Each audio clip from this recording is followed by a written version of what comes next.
사랑은 때로 너무 아픕니다. 아버지, 죽으면 안 돼요. 내 아들이 나에게 한 마지막 말입니다. 그런데 그 말 뒤에 숨겨진 진짜 의미를 알게 된 건 너무 늦었습니다. 지금부터 들려드릴 이야기는 사랑이라는 이름으로 포장된 가장 잔혹한 배신에 관한 이야기입니다. 일부 사랑이 이렇게 아픈 거였나? 저는 올해 72살 박영수라고 합니다. 평생 성실하게 살아왔다고 자부했습니다.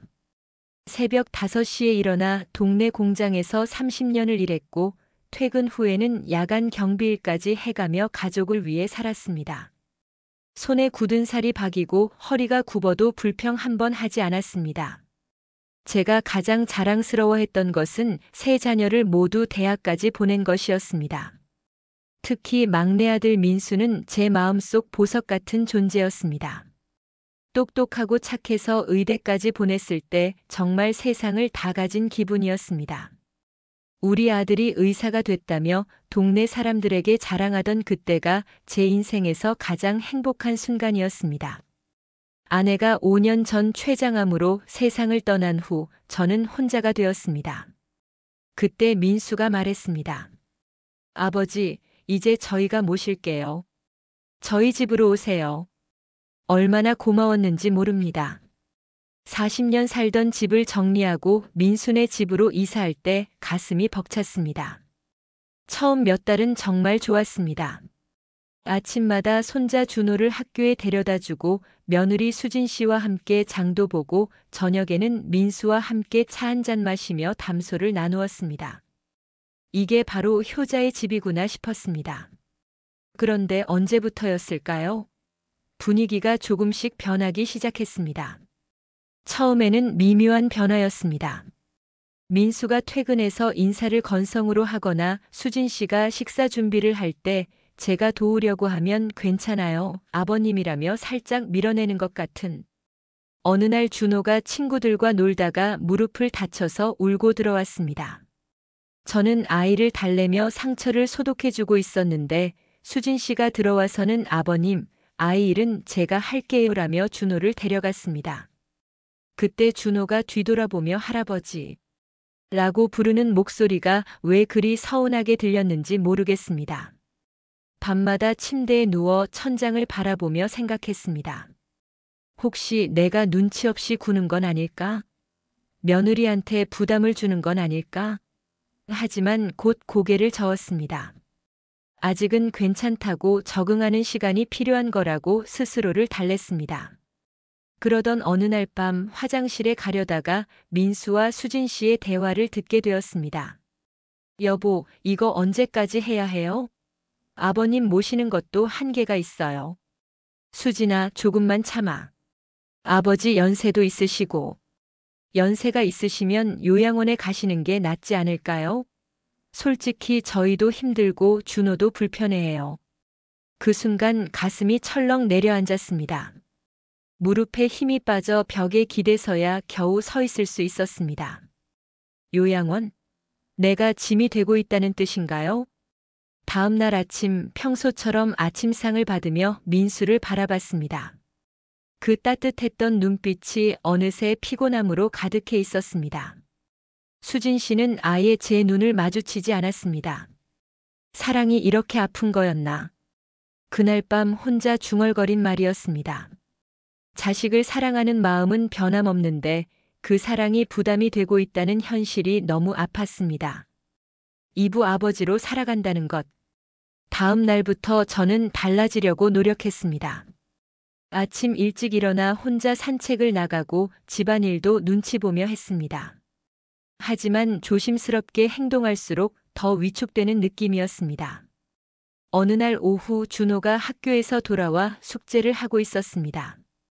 수학 문제로 끙끙거리고 있기에 옆에 앉아 도와주려 했습니다. 준호야, 할아버지가 도와줄까? 할아버지는 옛날 공부법이라 안 돼요. 엄마가 학원에서 배운 방법으로 하라고 했어요. 순간 가슴이 뜨끔했습니다. 옛날 공부법? 저도 나름대로 공부를 했는데. 하지만 아이 말이 틀린 건 아니었습니다. 시대가 바뀌었으니까요. 그날 저녁 민수가 일찍 들어왔습니다. 오랜만에 아버지와 아들이 대화를 나눌 수 있을 것 같아 기뻤습니다. 민수야, 오늘 병원은 어땠니? 네, 바빴어요. 환자들이 많았나 보구나. 의사 일이 참 힘들지? 아버지가 봐도 너 많이 피곤해 보인다. 아버지. 민수가 잠시 망설이더니 말했습니다. 아버지, 혹시 낮에 뭐 하고 계세요? 응, 뭘 하긴. 산책도 하고 책도 보고. 그냥 너무 집에만 계시는 것 같아서요. 동네 경로당이라도 다니시면 어떨까 싶어서. 경로당? 그곳은 갈 곳 없는 늙은이들이나 가는 곳 아닌가요? 하지만 민수 표정을 보니 진심으로 걱정하는 것 같았습니다. 그래, 한번 가봐야겠구나. 다음 날 동네 경로당에 가봤습니다. 비슷한 연배의 어르신들이 화투를 치거나 TV를 보고 계셨습니다. 처음에는 어색했지만 점차 익숙해졌습니다. 경로당에서 만난 김 할아버지는 저와 비슷한 처지였습니다.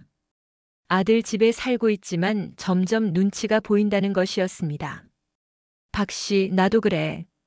아들이 효자인 건 맞지만 며느리 얼굴색이 달라지는 게 보여. 우리가 짐이 되고 있는 건 아닐까 싶어서 밤잠을 못 자겠더라고.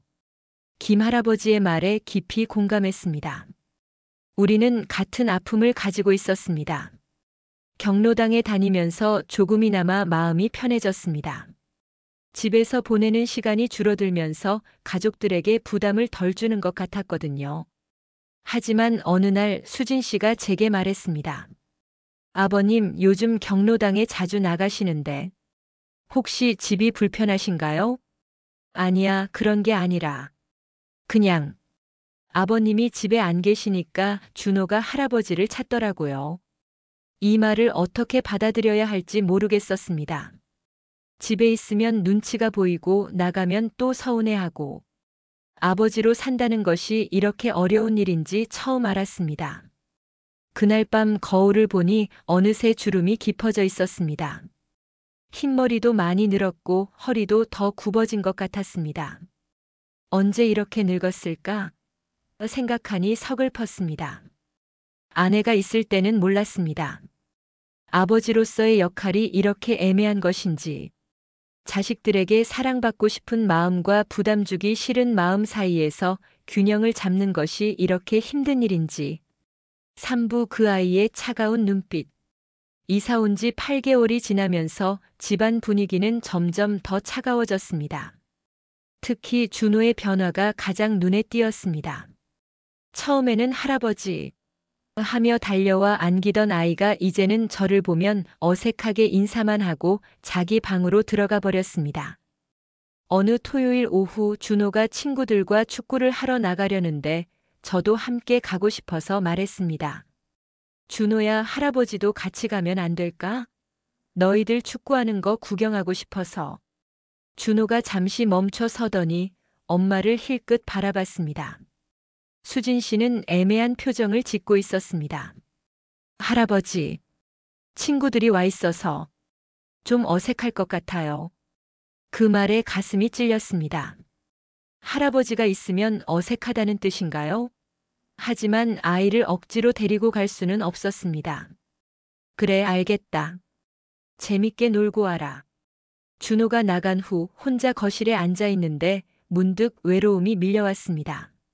손자와 함께 축구공을 차고 같이 아이스크림도 사 먹고 싶었는데 그날 저녁 준호가 돌아와서 저녁을 먹는데 아이가 계속 저를 피하는 것 같았습니다. 밥을 먹으면서도 저와 눈을 마주치지 않으려 했습니다.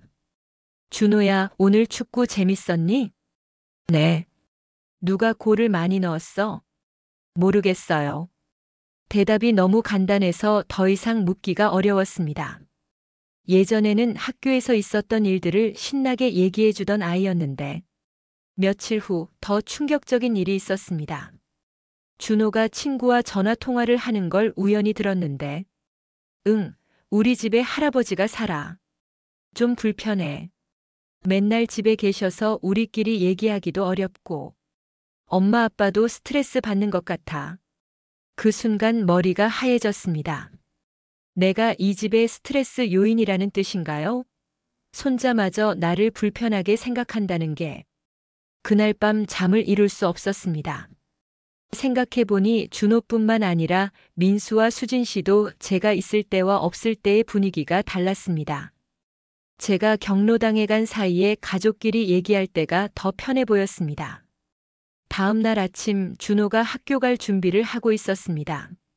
저는 용기를 내어 다가가 봤습니다. 준호야, 할아버지가 뭔가 잘못했니? 왜 요즘 할아버지를 피하는 것 같지? 준호가 깜짝 놀라더니 고개를 숙였습니다. 아니에요, 할아버지. 솔직히 말해봐. 할아버지가 있으면 불편하니? 아이가 한참을 망설이더니 작은 목소리로 말했습니다. 할아버지가 나쁜 건 아니에요. 그런데 엄마 아빠가 요즘 자주 싸워요. 할아버지 때문에.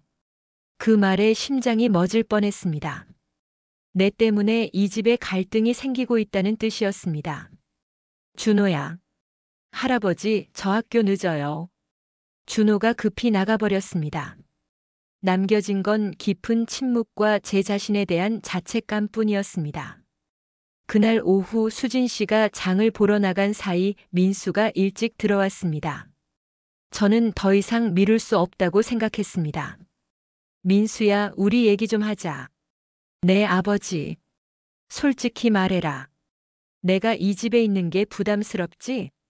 민수가 당황한 표를 지었습니다. 아버지, 왜 갑자기 그런 말씀을? 준호한테 들었다. 너희가 나 때문에 자주 다툰다고.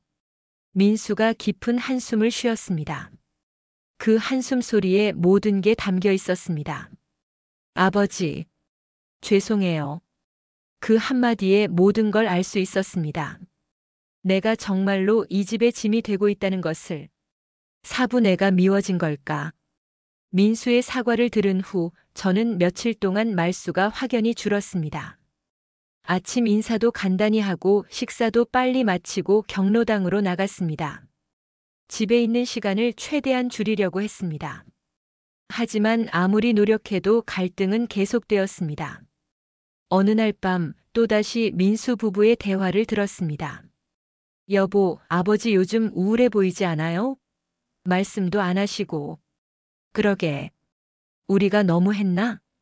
하지만 솔직히 이 상황이 계속될 수는 없잖아요. 아버님도 불편하실 거고 우리도. 수진아, 조금만 더 참아보자. 아버지 다른 갈 곳도 없으시고. 다른 갈 곳도 없다. 그 말이 가장 아팠습니다. 내가 정말 갈 곳 없는 신세가 되었구나 싶었습니다. 며칠 후 더 견디기 힘든 일이 벌어졌습니다. 준호의 생일이었는데 친구들을 집으로 초대했습니다.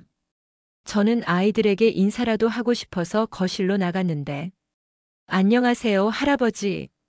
친구들이 예의 바르게 인사했습니다. 저도 반가워서 인사를 받았죠. 그래, 안녕. 준호 친구들이구나. 반갑다. 그런데 잠시 후 수진 씨가 제게 와서 조심스럽게 말했습니다. 아버님 죄송한데 아이들이 좀 어려워해서 혹시 방에 계셔 주실 수 있을까요? 그 순간 얼굴이 화끈거렸습니다. 손자 생일에 할아버지가 방에 숨어 있어야 한다는 게. 아, 그래. 알겠다. 방으로 들어가면서 문득 생각했습니다. 내가 언제부터 이런 존재가 되었을까? 사랑하는 가족들에게 불편한 존재, 숨겨야 할 존재가 되어버린 건가요? 방에서 아이들의 웃음소리를 들으며 혼자 앉아 있는데 눈물이 났습니다. 예전에는 집안의 어른으로서 존경받았는데 이제는 장애물 취급을 받고 있었습니다. 그날 밤 준호가 제 방으로 와서 말했습니다. 할아버지, 오늘 케이크 못 드셔서 죄송해요. 괜찮다, 준호야. 할아버지, 제가 할아버지를 미워하는 거 아니에요. 그냥 알고 있다, 괜찮다. 하지만 괜찮지 않았습니다. 손자가 할아버지를 미워하지는 않지만 불편해한다는 게 더 아팠습니다. 다음 날부터 저는 아예 집에서 보내는 시간을 최소한으로 줄였습니다. 아침 일찍 나가서 저녁 늦게 들어왔습니다. 경로당에서 시간을 보내고 도서관에도 가고 공원을 걸어 다니며 시간을 때웠습니다. 그러던 어느 날 비가 많이 오는 날이었습니다. 경로당에 가려다가 너무 비가 많이 와서 집에 있을 수밖에 없었습니다. 거실에서 TV를 보고 있는데 수진 씨가 전화 통화를 하는 게 들렸습니다. 언니 정말 힘들어. 아버님이 집에 계시면 숨이 막혀. 우리끼리 대화도 못하겠고, 민수도 스트레스 받고, 이런 식으로 계속 살 수는 없을 것 같아. 제가 숨 막히는 존재라니. 가슴이 무너져 내렸습니다. 그냥 요양원을 알아보는 게 나을 것 같아. 물론 좋은 곳으로. 아버님도 거기서 또래분들과 지내시는 게 더 좋으실 거야. 요양원. 그 단어가 머릿속에서 맴돌았습니다. 결국 내가 버려질 곳은 요양원이구나. 그날 저녁 민수가 들어왔을 때 저는 결심을 했습니다. 민수야, 나 요양원에 들어갈까 한다. 민수가 깜짝 놀라며 말했습니다. 아버지, 갑자기 왜? 너희들 힘들게 하고 싶지 않다. 나도 이런 식으로 사는 게 편하지 않고. 아버지, 좋은 곳으로 알아봐라. 나도 거기서 또래들과 지내는 게 나을 것 같다. 그날 밤 민수가 제 방으로 와서 한참을 이야기했습니다. 미안하다고 죄송하다고. 하지만 결국 요양원을 알아보겠다고 했습니다. 그 순간 깨달았습니다. 내가 정말로 미워진 건 아니구나. 하지만 사랑만으로는 함께 살 수 없다는 것도. 이것이 현실이구나. 오부언성, 그날 이후. 요양원 이야기가 나온 후 집안 분위기가 미묘하게 바뀌었습니다. 모두가 조심스럽게 행동했습니다. 특히 민수는 평소보다 더 친절하게 굴려고 노력했지만 그 친절함이 오히려 어색했습니다. 며칠 후 민수가 몇 곳의 요양원 자료를 가져왔습니다. 아버지, 이곳들이 평판도 좋고 시설도 괜찮다고 해요. 팜플릿을 보니 깔끔하고 좋아 보였습니다. 하지만 왠지 모르게 서글펐습니다. 여기는 병원도 가깝고 여기는 프로그램이 다양하고. 아버지 보시기에 어떤 곳이 좋을 것 같으세요? 다 좋아 보이는구나. 그럼 이번 주말에 한 곳씩 견학을 가보실까요? 그래, 그렇게 하자. 그 대화를 나누는 동안 준호가 거실 구석에서 숙제를 하고 있었습니다. 아이가 가끔 이쪽을 힐끗힐끗 바라보는 게 보였지만 별다른 말은 하지 않았습니다. 토요일 첫 번째 요양원에 갔습니다. 시설은 정말 좋았습니다. 깨끗하고 직원들도 친절했습니다. 비슷한 연배의 어르신들이 여가 활동을 하는 모습도 보기 좋았습니다. 어떠세요, 아버지? 좋구나. 깨끗하고. 하지만 마음 한구석이 허전했습니다. 아무리 좋은 시설이라도 가족과 떨어져 사는 것이 맞나 싶어서. 두 번째 요양원도 비슷했습니다. 오히려 첫 번째 곳보다 더 좋았습니다. 개인 방도 넓고 식사도 맛있어 보였습니다. 아버지, 여기는 어떠세요? 개인 방도 있고 의료진도 상주한다고 하네요. 응, 좋아 보인다. 집으로 돌아오는 차 안에서 민수가 말했습니다. 아버지, 두 곳 다 괜찮아 보이는데 어느 쪽이 더 마음에 드세요? 너희가 결정해라. 다 좋아 보이니까. 아버지가 계실 곳인데 아버지가 정하셔야죠.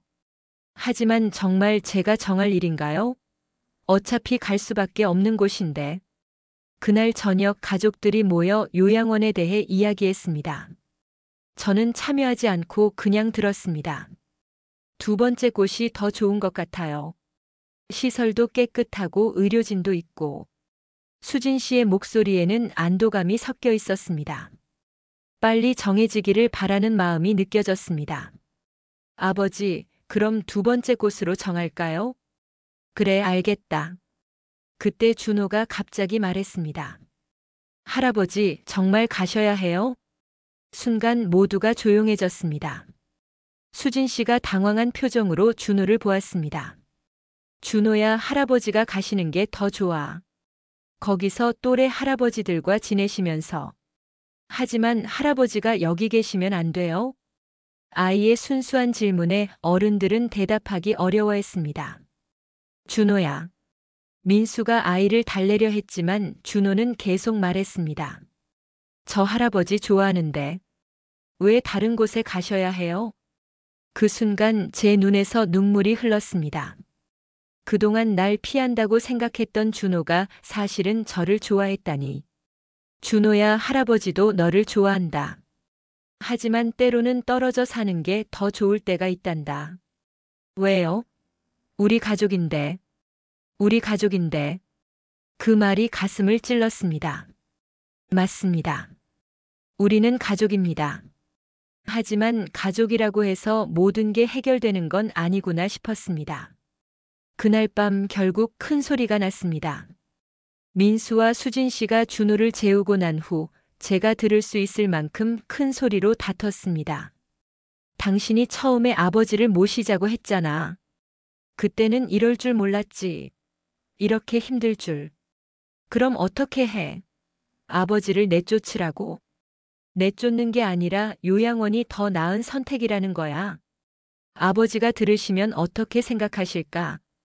어차피 아버지도 불편해 하시잖아. 그 말들을 들으며 가슴이 무너져 내렸습니다. 내가 이 집의 화근이 되어버렸구나. 사랑하는 아들 부부가 나 때문에 싸우고 있다니. 다음 날 아침 식탁은 조용했습니다. 모두 어색해했습니다. 준호도 평소와 달리 말이 없었습니다. 민수야, 다음 주에 들어가는 걸로 하자. 아버지, 빨리 정리하는 게 좋겠다. 너희도 편해지고 나도. 그날 오후 혼자 방에 앉아 짐을 정리하기 시작했습니다. 40여 년 살아온 추억들을 작은 가방 몇 개에 담는 일이 이렇게 허무할 줄 몰랐습니다. 아내와의 결혼 사진, 아이들 어렸을 때 사진, 손자 태어났을 때 사진. 하나하나 보면서 눈물이 났습니다. 행복했던 시간들이 주마등처럼 지나갔습니다. 그때 준호가 방으로 들어왔습니다. 할아버지, 뭐 하세요? 짐 정리하고 있다. 할아버지. 준호가 저에게 와서 안겼습니다. 가지 마세요. 준호야. 엄마 아빠가 싸우는 거 할아버지 때문이 아니에요. 원래도 가끔 싸웠어요. 아이의 위로가 고마웠지만 현실은 변하지 않았습니다. 준호야, 할아버지가 가는 곳도 좋은 곳이야. 거기서 새로운 친구들도 만나고. 하지만 할아버지는 우리 가족이잖아요. 그 말에 더 이상 말을 할 수 없었습니다. 맞습니다. 저는 이들의 가족입니다. 하지만 가족이라는 이유만으로 모든 걸 감당할 수는 없는 게 현실이었습니다. 6부 텅 빈 집의 소리. 요양원에 들어간 지 한 달이 지났습니다. 시설은 정말 좋았습니다. 직원들도 친절했고 함께 지내는 어르신들도 좋은 분들이었습니다. 규칙적인 생활, 균형 잡힌 식사, 다양한 프로그램. 객관적으로 보면 나쁠 게 없었습니다. 하지만 마음은 텅 비어 있었습니다. 처음 일주일은 민수가 매일 찾아왔습니다. 수진 씨도 이틀에 한 번씩 와서 안부를 물었습니다. 준호는 주말마다 와서 숙제도 보여주고 학교에서 있었던 일도 얘기해 줬습니다. 할아버지, 여기서 지내시는 게 어때요? 좋다. 걱정하지 마라. 불편한 건 없으세요? 없다. 다 좋아. 하지만 정말 좋았을까요? 아니었습니다. 그냥 좋다고 말할 뿐이었습니다. 가족들이 안심하기를 바라는 마음에서 2주가 지나자 방문 횟수가 줄어들기 시작했습니다. 민수는 일주일에 2번, 수진 씨는 일주일에 1번. 이해합니다. 각자 바쁜 일상이 있으니까요. 한 달이 지나자 더욱 뜸해졌습니다. 민수도 일주일에 1번, 때로는 열흘에 1번.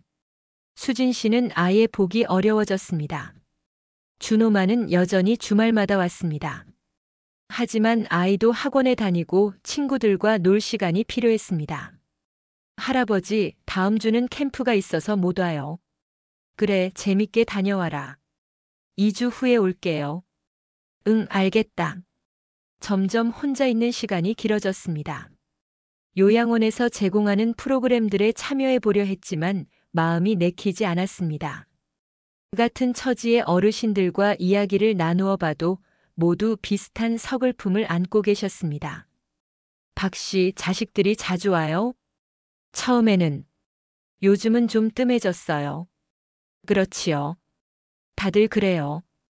처음에는 미안해서 자주 오다가 시간이 지나면. 김 할머니의 말에 고개가 끄덕여졌습니다. 다들 비슷한 경험을 하고 계신 거였습니다. 어느 날 저녁 창가에 앉아 바깥을 내다보고 있는데 문득 집이 그리웠습니다. 민수네 집이 아니라 아내와 함께 살던 우리 집. 그 집에서 아이들이 뛰어놀던 소리, 아내가 부엌에서 요리하던 소리, 저녁마다 가족이 모여 앉아 대화하던 그 시간들. 여보, 내가 여기까지 와버렸네. 혼자 중얼거리며 아내를 떠올렸습니다. 아내가 살아있었다면 이런 일은 없었을 텐데. 아내가 있었다면 우리 집에서 함께 늙어갔을 텐데. 그날 밤 민수에게 전화를 걸었습니다. 아버지, 안녕하세요. 어떻게 지내세요? 응, 잘 지낸다. 너희는? 저희도 잘 지내요. 이번 주말에 갈게요. 바쁘면 안 와도 된다. 아버지, 정말 괜찮다. 여기 좋아. 전화를 끊고 나서 허허로운 웃음이 나왔습니다. 여기 좋다고 거짓말을 했지만 정말 그런가요? 며칠 후 준호가 혼자 찾아왔습니다. 할아버지, 준호야, 어떻게 혼자 왔니? 아빠가 바빠서. 혼자 버스 타고 왔어요. 아이고, 위험한데. 괜찮아요. 이제 중학생이잖아요. 어느새 준호가 훌쩍 자라 있었습니다. 목소리도 변하고 키도 커지고. 할아버지, 집이 너무 조용해요. 응? 할아버지 안 계시니까. 뭔가 허전해요. 그 말에 가슴이 뛰었습니다. 그래도 나를 그리워하는 사람이 있구나. 할아버지도 집이 그립다. 그럼 다시 오세요. 그럴 수 없단다. 왜요? 어떻게 설명해야 할까요? 사랑하지만 함께 살 수 없는 현실을. 원하지만 이룰 수 없는 꿈을. 때로는 그리움으로 사랑하는 게 더 좋을 때가 있단다. 무슨 말인지 모르겠어요. 나중에 크면 알게 될 거야. 준호가 갔다 온 후 더욱 적막감이 밀려왔습니다. 텅 빈 집의 소리가 여기까지 들리는 것 같았습니다. 칠부 아버지도 외로워요. 요양원에 온 지 석 달이 지났습니다. 이제 어느 정도 적응이 되었지만 외로움은 여전했습니다. 가족들의 방문은 점점 더 뜸해졌고 전화 통화도 형식적이 되어갔습니다. 어느 날 요양원에서 가족 상담 프로그램이 있었습니다. 사회복지사 선생님이 가족들과 면담을 하는 시간이었습니다. 민수와 수진 씨가 함께 왔습니다. 준호는 학원이 있어서 오지 못했습니다. 아버님께서 요양원 생활에 잘 적응하고 계신다고 들었습니다. 사회복지사 선생님의 말에 민수가 안도의 표정을 지었습니다. 다행이네요. 아버지, 여기서 불편한 건 없으시죠? 없다. 친구분들도 사귀셨나요? 그럭저럭. 상담이 끝난 후 민수가 제게 말했습니다. 아버지, 잘 지내시는 것 같아서 안심이에요. 정말 그럴까요? 겉으로는 잘 지내는 것처럼 보여도 속으로는 매일 외로움과 싸우고 있는데. 민수야, 가끔 집이 그립다. 아버지, 너희들이 그립고 집에서의 일상이 그립고. 아버지도 사람인데 당연하죠. 하지만 여기서 지내시는 게 건강에도 좋고. 결국 돌아오는 대답은 똑같았습니다. 여기가 좋다, 건강에 좋다, 안전하다. 모두 맞는 말이었지만 정작 중요한 건 빠져 있었습니다. 외로움이라는 감정은. 그날 밤 같은 방을 쓰는 이 할아버지와 이야기를 나누었습니다. 박 씨, 자식들이 오늘 왔더군요. 네, 잠깐 들렀다 갔어요. 부러워요. 우리 아들은 한 달에 한 번도 안 와요. 그래도 가끔은 오시잖아요. 글쎄요. 와도 30분 정도 앉아 있다가 바쁘다고 가버려요. 뭔가 의무감으로 오는 것 같아서 더 서글퍼요. 이 할아버지의 말에 깊이 공감했습니다. 의무감으로 하는 방문. 저도 느끼고 있었거든요. 이씨, 우리도 이해해야죠. 자식들도 각자 삶이 있으니까. 맞아요. 하지만 가끔은, 정말 가끔만이라도 진심으로 보고 싶어서 오면 좋겠어요. 그날 밤 잠이 오지 않았습니다. 진심으로 보고 싶어서 오는 방문. 언제부터 그런 방문을 받지 못하게 되었을까요? 며칠 후 뜻밖의 수진 씨가 혼자 찾아왔습니다. 아버님 안녕하세요. 수진아, 어떻게 혼자? 민수는 병원에 있고 준호는 학교에서. 그냥 아버님 얼굴이 보고 싶어서 왔어요. 보고 싶어서. 그 말에 가슴이 따뜻해졌습니다. 고맙다. 아버님, 여기서 지내시는 거 정말 괜찮으세요? 솔직히 말씀해 주세요. 갑작스러운 질문에 당황했습니다. 괜찮다고 해야 할까요? 아니면 솔직하게 말해야 할까요? 수진아, 아버님이 집에 계실 때 제가 너무했죠? 지금 생각해 보니 아버님께 너무 차갑게 대한 것 같아서. 수진 씨의 눈에 눈물이 맺혔습니다. 아니다. 너도 힘들었을 거야. 하지만 가족인데. 좀 더 인내심을 가졌어야 했는데. 수진아, 가족이라고 해서 모든 걸 참을 수는 없는 거야.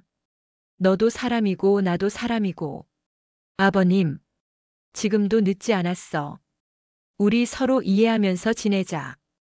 그날 수진 씨와 나눈 대화는 오래도록 기억에 남았습니다. 진심 어린 대화였습니다. 하지만 현실은 바뀌지 않았습니다. 여전히 요양원에서의 하루하루는 비슷했고 외로움은 계속되었습니다. 어느 날 저녁 창밖을 보며 생각했습니다. 아버지도 외로워요. 누군가에게 말하고 싶었습니다. 하지만 누구에게 말할 수 있을까요? 자식들에게? 그들도 각자의 삶이 바쁜데. 다른 어르신들에게? 모두 비슷한 처지인데. 결국 혼자 견뎌야 하는 거구나 싶었습니다. 아버지의 외로움은 아버지 몫이구나. 팔부 사랑받지 못한 사랑. 요양원에 온 지 6개월이 지났습니다. 계절이 바뀌고 또 바뀌었습니다. 이제 이곳의 일상에 완전히 익숙해졌습니다. 아침 6시 기상, 7시 아침 식사, 오전 프로그램, 점심, 낮잠, 오후 프로그램, 저녁. 규칙적이고 예측 가능한 하루하루였습니다. 가족들의 방문은 이제 한 달에 한 번 정도로 줄었습니다. 민수는 명절이나 특별한 날에만 오고 수진 씨는 더욱 뜸해졌습니다. 준호만은 여전히 가끔 왔지만 중학생이 되면서 바빠져서 예전만큼은 아니었습니다. 어느 날 요양원에서 가족 사진을 찍는 행사가 있었습니다. 다른 어르신들은 자녀들과 손자녀들이 모두 와서 사진을 찍었는데 저는 혼자였습니다. 박 씨, 가족분들 안 오세요? 바쁘나 봐요. 직원분이 미안한 표정을 지었습니다. 저도 미안했습니다. 왜 미안한지는 모르겠지만 그날 밤 침대에 누워 천장을 바라보며 생각했습니다.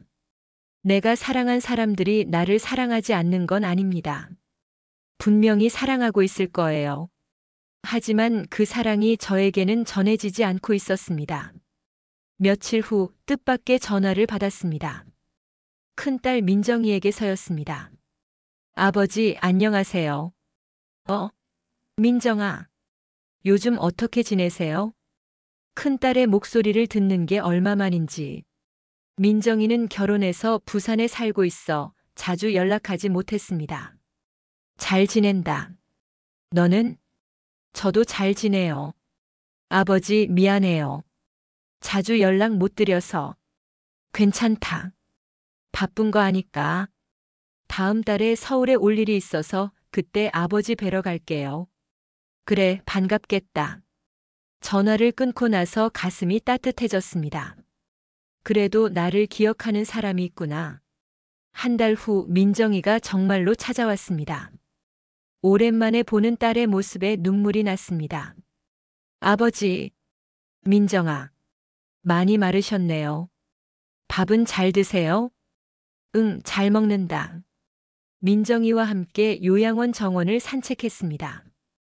오랜만에 가족과 함께하는 시간이라 행복했습니다. 아버지, 여기서 지내시는 거 어때요? 정말 괜찮으세요? 괜찮다. 민수가 아버지를 잘 모시고 있나요? 잠시 망설였습니다. 뭐라고 대답해야 할까요? 민수도 바쁘고 각자 살기 바쁘지. 아버지. 민정이가 제 손을 잡았습니다. 혹시 외로우시면 언제든지 연락하세요. 제가 자주 못 와도 전화로라도. 고맙다. 아버지가 우리를 키우시느라 얼마나 고생하셨는데. 이제 우리가 보답할 차례인데 못해드려서 죄송해요. 민정이의 말에 눈물이 났습니다. 그래도 내 마음을 아는 사람이 있구나. 민정이가 간 후 며칠 동안 기분이 좋았습니다. 하지만 시간이 지나면서 다시 일상의 외로움이 찾아왔습니다. 어느 날 저녁 같은 방에 이 할아버지가 갑자기 쓰러지셨습니다. 구급차가 와서 병원으로 모셔갔는데 며칠 후 돌아가셨다는 소식을 들었습니다. 장례식에 이 할아버지의 아들이 왔는데 너무 늦었다며 울고 있었습니다. 아버지, 미안해요. 자주 못 찾아뵈서. 이제라도 와야 하는데. 그 모습을 보며 생각했습니다. 사랑은 때로 너무 늦게 표현되는구나. 사랑받지 못한 사랑들이 얼마나 많을까. 그날 밤 민수에게 전화를 걸었습니다. 아버지, 무슨 일이세요? 아니다. 그냥 목소리가 듣고 싶어서. 아버지. 민수야, 너 바쁜 거 안다. 무리해서 오지 마라. 아버지, 제가 요즘 너무 못 가뵈어서. 괜찮다. 아버지도 이해한다. 하지만 정말 괜찮았을까요? 이해한다고 했지만 가슴 한구석은 여전히 아팠습니다. 사랑받지 못한 사랑. 그것이 바로 제 현실이었습니다. 구분하는 여전히 그 아이의 아버지입니다. 요양원에 온 지 1년이 지났습니다. 이제 정말로 이곳이 제 집이 되었습니다. 처음 왔을 때의 어색함은 사라지고 이곳의 모든 것이 익숙해졌습니다. 함께 지내는 어르신들과도 가족 같은 정이 들었습니다. 새로 오신 분들을 도와드리고 아픈 분들을 돌봐드리기도 했습니다. 나름대로 보람을 찾으며 지내고 있었습니다. 하지만 가끔 문득문득 가족들이 그리웠습니다. 특히 준호가 많이 컸을 텐데 어떻게 자라고 있는지 궁금했습니다. 어느 날 준호가 혼자 찾아왔습니다. 고등학생이 된 준호의 모습에 깜짝 놀랐습니다. 할아버지, 준호야. 어머, 이렇게 컸나? 네, 이제 고등학생이에요. 고등학생이라니. 시간이 정말 빨리 간다. 준호와 함께 이야기를 나누는데 아이가 많이 성숙해진 게 보였습니다. 할아버지, 요즘 어떻게 지내세요? 잘 지낸다. 너는? 공부는 잘하고. 그럭저럭요. 할아버지, 제가 말하고 싶은 게 있어요. 뭔데? 제가 어렸을 때 할아버지를 피한 것. 미안해요. 응? 사실 할아버지가 무서워서가 아니라 엄마 아빠가 싸우는 게 무서워서 그랬어요. 준호의 말에 가슴이 뜨끔했습니다. 할아버지는 잘못한 게 없어요. 그냥 상황이 어려웠던 거죠. 준호야. 지금도 가끔 할아버지가 그리워요. 집에서 할아버지 방을 보면 그 말에 눈물이 났습니다. 그래도 나를 그리워하는 사람이 있구나. 할아버지도 너희들이 그립다. 그럼 다시 오세요. 그럴 수는 없단다. 왜요? 어떻게 설명해야 할까요? 사랑하지만 함께 살 수 없는 현실을. 준호야, 할아버지는 여전히 너희 할아버지야. 떨어져 있어도 자주 못 봐도 그건 변하지 않는단다. 할아버지. 그리고 할아버지도 여전히 내 아버지의 아버지고 너의 할아버지야. 그것만으로도 충분해. 준호가 고개를 끄덕였습니다. 아직 완전히 이해하지는 못하겠지만 언젠가는 알게 될 거예요. 준호가 간 후 며칠 동안 그 아이의 말이 머릿속을 맴돌았습니다. 할아버지는 잘못한 게 없어요. 정말 그럴까요? 돌이켜보니 제가 잘못한 것들도 많았습니다. 너무 성급하게 포기한 것은 아닐까요? 좀 더 참고 노력했다면 다른 결과가 있었을까요? 하지만 후회해봐야 소용없습니다. 이미 지나간 일이니까요. 며칠 후 뜻밖의 민수가 찾아왔습니다. 혼자 온 것도 오랜만이었습니다. 아버지, 안녕하세요. 민수야, 어떡해.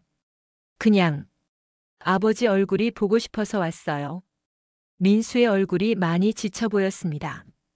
40대 중반이 된 아들의 모습에서 세월의 무게가 느껴졌습니다. 민수야, 많이 힘들어 보인다. 요즘 병원 일이 많아서. 그리고 수진이와 요즘 자주 다투게 돼요. 왜? 별것 아닌 일들로. 서로 예민해진 것 같아요. 민수의 말을 들으면서 마음이 아팠습니다. 혹시 제가 없어진 후에도 여전히 갈등이 있는 건 아닐까요? 민수야, 혹시 아버지 때문에 아직도. 아니에요, 아버지. 그런 게 아니라 그냥 각자 스트레스가 많아서. 하지만 정말 그럴까요? 아버지를 요양원에 보낸 죄책감이 부부 사이에 미묘한 갈등을 만들고 있는 건 아닐까요? 민수야, 아버지는 괜찮다. 너무 미안해하지 마라. 아버지. 그리고 수진 씨한테도 미안하다고 전해라. 내가 너무 고집을 부린 것 같아서. 아버지, 왜 그런 말씀을? 아니다. 정말 미안하다. 가족이 되는 게 이렇게 어려운 일인 줄 몰랐어. 그날 민수와 오랜 시간 이야기했습니다. 그동안 하지 못했던 말들을 나누었습니다. 아버지, 제가 좋은 아들이 못 됐어요. 무슨 소리냐? 너는 충분히 좋은 아들이야. 하지만 아버지를 모시지 못했잖아요. 모신다는 게 꼭 같이 사는 것만은 아니야. 이렇게 걱정해주고 찾아와 주는 것도 모시는 거지. 아버지. 나는 여전히 내 아버지고 너는 여전히 내 아들이야. 그것만으로도 충분해. 민수가 눈물을 흘렸습니다. 아들의 눈물을 보니 제 마음도 아팠습니다. 아버지, 사랑해요. 나도 너를 사랑한다. 그날 밤 오랜만에 마음이 따뜻했습니다. 그래도 내가 여전히 그 아이의 아버지구나 싶어서. 10부 그 아이가 나를 잊었어도. 요양원에 온 지 2년이 지났습니다. 이제 정말로 이곳이 제 마지막 보금자리가 될 것 같았습니다. 건강도 예전만 못했고 기억력도 조금씩 떨어지기 시작했습니다. 가족들의 방문은 더욱 드물어졌습니다. 민수는 2달에 한 번 정도 준호는 방학 때나 수진 씨는 거의 보기 어려워졌습니다. 민정이는 가끔 전화를 하지만 부산에서 서울까지 오기는 어려운 모양이었습니다. 어느 날 요양원에서 치매 초기 진단을 받았습니다. 아직은 일상생활에 큰 지장은 없지만 가끔 기억이 흐릿해질 때가 있었습니다. 박 씨, 가족분들께 알려드렸어요. 간호사 선생님의 말에 고개를 끄덕였습니다. 알려야겠지요. 하지만 이 소식을 들은 가족들이 어떤 기분일까요? 걱정될까요? 아니면 부담스러워할까요? 며칠 후 민수가 급히 달려왔습니다. 아버지, 괜찮으세요? 응, 괜찮다. 치매라니. 어떻게 갑자기. 갑작스러운 게 아니야. 나이가 있으니까. 민수가 의사와 상담을 하는 모습을 보며 생각했습니다. 이제 정말로 짐이 되는구나. 치매에 걸린 아버지, 돌볼 수도 없고 버릴 수도 없는. 다음 날 수진 씨도 함께 왔습니다. 오랜만에 보는 며느리의 얼굴이었습니다. 아버님, 안녕하세요. 수진아, 왔구나. 네, 아버님 상태가 어떤가 해서. 수진 씨의 표정에서 복잡한 감정이 읽혔습니다. 걱정과 부담이 동시에. 수진아, 미안하다. 네. 왜요? 너한테 좋은 시아버지 못 돼서. 아버님, 무슨 말씀을. 이제 치매까지 걸려서. 더 큰 짐이 됐네. 수진 씨가 아무 말 하지 않았습니다. 부정하지도 긍정하지도 않았습니다. 그 침묵이 모든 걸 말해주었습니다. 몇 주 후 준호가 혼자 찾아왔습니다. 대학생이 된 준호의 모습이 의젓해 보였습니다. 할아버지, 안녕하세요. 너는 누구니? 순간적으로 준호를 알아보지 못했습니다. 준호가 당황한 표정을 지었습니다. 할아버지, 저예요, 준호요. 아, 준호. 준호구나. 할아버지, 저 기억하세요? 물론이지. 내 손자인데. 하지만 정말 기억하고 있었을까요? 가끔 헷갈릴 때가 있었습니다. 이름은 기억해도 얼굴이 흐릿하거나 얼굴은 기억해도 관계가 헷갈리거나. 할아버지, 제가 대학생 됐어요. 대학생? 벌써? 네, 의대에 다녀요. 할아버지처럼요. 의대? 내가 의대를 다녔나? 아니에요, 아빠가 의사잖아요. 아, 그렇지. 민수가 의사지. 기억이 뒤섞이고 있었습니다. 때로는 선명하게 기억나지만 때로는 전혀 기억나지 않았습니다. 준호가 간 후 간호사 선생님이 말씀하셨습니다. 박 씨, 손자분이 많이 속상해 하시더라고요. 왜? 할아버지가 자신을 못 알아봐서. 그제야 깨달았습니다. 내가 준호를 못 알아본 게 아니라 잠깐 헷갈린 거였는데. 하지만 시간이 지날수록 이런 일이 더 자주 일어났습니다. 가족들의 이름을 잊어버리거나 관계를 헷갈리거나. 어느 날 민수가 와서 말했습니다. 아버지, 저 아시죠? 너는 누구니? 민수의 얼굴이 어두워졌습니다. 아버지, 저 민수예요. 아버지 아들. 아, 민수. 민수구나. 하지만 그날도 확신이 서지 않았습니다. 이 사람이 정말 내 아들일까? 얼굴은 익숙한데 이름이 맞지 않는 것 같고. 치매가 진행되면서 가족들의 방문은 더욱 줄어들었습니다. 아마도 제가 자신들을 알아보지 못하는 게 상처가 되었을 거예요. 하지만 이상했습니다. 기억은 사라져도 감정은 남아 있었습니다. 누군지는 모르겠지만 반가운 사람들. 이름은 기억나지 않지만 사랑스러운 얼굴들. 어느 날 혼자 중얼거렸습니다. 그 아이가 나를 잊었어도, 아니, 내가 그 아이를 잊었어도 사랑은 남아있을 거야. 사랑은 때로 너무 아픕니다. 요양원에 온 지 3년이 지났습니다. 치매는 점점 심해졌고 이제는 대부분의 기억이 흐릿해졌습니다. 가족들의 얼굴도 이름도 때로는 제 자신이 누구인지도 헷갈릴 때가 있었습니다. 하지만 이상하게도 어떤 기억들은 여전히 선명했습니다. 아내와 처음 만났을 때의 설렘, 아이들이 태어났을 때의 기쁨, 민수가 의사가 되었을 때의 자랑스러움. 그런 감정들은 여전히 생생했습니다. 어느 날 낯선 젊은 남자가 찾아왔습니다. 아버지, 안녕하세요. 누구시죠? 저 민수예요. 아버지 아들. 민수? 민수가 누구지? 남자가 슬픈 표정을 지었습니다. 왜 슬픈 걸까요? 저를 아는 사람인가 봅니다. 아버지, 괜찮으세요? 네, 괜찮습니다. 그런데 정말 누구세요? 아버지. 그 사람이 눈물을 흘렸습니다. 왜 울고 있는 걸까요? 저 때문인가요? 며칠 후 또 다른 사람이 왔습니다. 젊은 남자였는데 키가 크고 눈이 예뻤습니다. 할아버지, 저예요, 준호. 준호? 예쁜 이름이네요. 할아버지, 저 손자 준호요. 손자? 내게 손자가 있나요? 그 청년도 울었습니다. 왜 모두들 제 앞에서 우는 걸까요? 시간이 더 지나자 기억은 더욱 사라졌습니다. 하지만 이상하게도 어떤 감정만은 계속 남아 있었습니다. 누군가를 사랑했던 기억, 누군가에게 사랑받았던 기억. 어느 날 혼자 앉아 있는데 문득 이런 생각이 들었습니다. 사랑은 때로 너무 아픕니다. 왜 이런 생각이 들었는지 모르겠습니다. 누구를 사랑했는지, 누가 나를 사랑했는지도 기억나지 않지만 그 사랑이 아팠다는 것만은 확실했습니다. 어느 날 밤 꿈을 꾸었습니다. 따뜻한 집에서 가족들과 함께 식사하는 꿈이었습니다.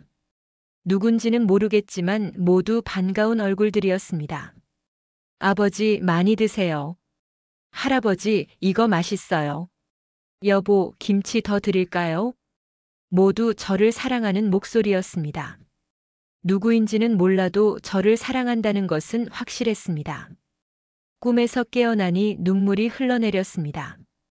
왜 우는지도 모르겠지만 너무 그리웠습니다. 누군지도 모르는 사람들이 마지막으로 기억나는 것은 누군가의 손을 잡고 있는 것이었습니다. 따뜻한 손이었습니다. 그 손의 주인이 누군지는 몰랐지만 분명히 저를 사랑하는 사람이었습니다. 괜찮으세요? 네. 괜찮습니다. 정말 괜찮았을까요? 모든 기억을 잃어도 사랑했던 기억만은 남아 있었습니다. 그것만으로도 충분했습니다. 사랑은 때로 너무 아픕니다. 사랑하는 사람과 함께 살 수 없을 때, 사랑하는 마음이 부담이 될 때, 사랑받고 싶은 마음을 표현할 수 없을 때. 하지만 그 아픔조차도 사랑이었습니다. 아프도록 사랑했고 사랑받았던 것. 그것이 제 인생이었습니다. 마지막에 하고 싶은 말이 있습니다. 지금 부모님을 모시고 계신 분들, 완벽하지 않아도 괜찮습니다. 가끔 짜증내고 가끔 힘들어해도 괜찮습니다. 여러분도 사람이니까요. 그리고 요양원에 부모님을 모신 분들, 너무 죄책감 갖지 마세요. 때로는 떨어져 있는 것이 서로에게 더 좋을 수도 있습니다. 무엇보다 부모님이 여러분을 사랑한다는 것을 기억해 주세요. 치매에 걸려도 기억을 잃어도 그 사랑만은 변하지 않습니다. 사랑은 때로 너무 아프지만 그 아픔이 있기에 우리는 인간입니다. 그리고 저는 여전히 그들의 아버지이고 할아버지입니다. 그것만으로도 충분합니다. 마지막 멘트. 아버지, 죽으면 안 돼요? 이제야 그 말의 진짜 의미를 압니다. 그 아이는 제가 죽기를 바란 게 아니었습니다. 그저 이 상황이 끝나기를 바랐던 거였겠죠. 저도 그 아이도 모두가 힘들었던 상황이. 사랑은 때로 너무 아픕니다. 하지만 그 아픔 속에서도 우리는 서로를 사랑하고 있었습니다. 지금도 앞으로도 그것으로 충분합니다.